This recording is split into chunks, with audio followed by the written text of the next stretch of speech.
ఓకేనా?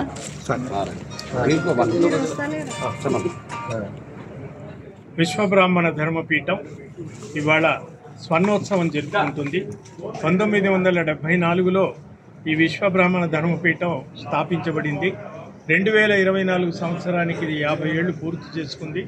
ప్రతి నెల విశ్వబ్రాహ్మణ ధర్మపీఠం 2వ శనివారం మాస సభలు జరిపి విశ్వబ్రాహ్మణుల్లో విశ్వకర్మలలో జాతులో ఉన్నటువంటి ప్రజలందరినీ కూడా చైతన్యం చేయడానికి, ముఖ్యంగా ధర్మపీఠం ధర్మాచరణ, మన వైదిక సంప్రదాయం, మన ఆచార వ్యవహారాలు, పూర్వం మనం ఎలా ఉండేమో, ఇప్పుడు ఏ పరిస్థితిలో ఉన్నాం, వాటినంతా తెలియచెప్పడానికి విశ్వబ్రాహ్మణులు ఉన్నటువంటి మేధావులు, పండితులు, రచయితల యొక్క వాళ్ళ సాహిత్యాన్ని ఈ తరానికి అందజేసి వాళ్ళను స్ఫూర్తిని నింపడానికి ఈ ధర్మపీఠం పనిచేస్తుంది.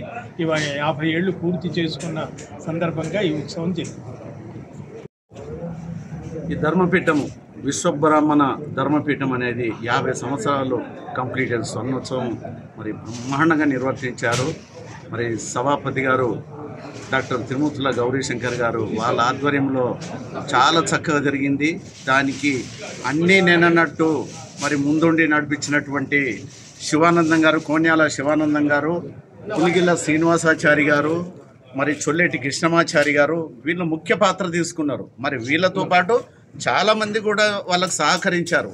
ఏది ఏమైనా ఈ యొక్క ప్రోగ్రాము చాలా చక్కగా మరి చాలామంది కూడా అన్ని జిల్లాల నుండి, మరి మన పక్కనే తెలుగు రాష్ట్రమైనటువంటి ఆంధ్రప్రదేశ్ నుండి కూడా చాలామంది వచ్చారు.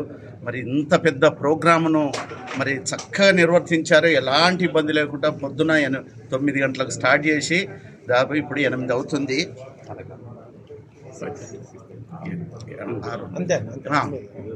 7 గంటల వరకు, సాయంత్రం 7 గంటల వరకు ఈ ప్రోగ్రాంను చక్కగా నిర్వర్తించారు. వచ్చిన వాళ్ళందరికీ మెమోంటోస్, షాల్వాసు, మరి వాళ్ళ యొక్క ప్రసంగము, మంచి భోజనాలు అరేంజ్ చేశారు.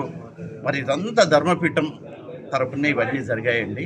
ఇటువంటి వేదికల మీద మనం ఆధ్యాత్మికంగా అంటే మనమేంటి, మన సనాతన ధర్మం ఏంటి అనేది తెలుసుకోవడానికి ఇదొక వేదిక అండి ఇది. మరి ఈ వేదిక మీద ఎందరో మహానుభావులు మరి మంచి మంచి గ్రంథాలను రచించి మన సమాజానికి అందించారు.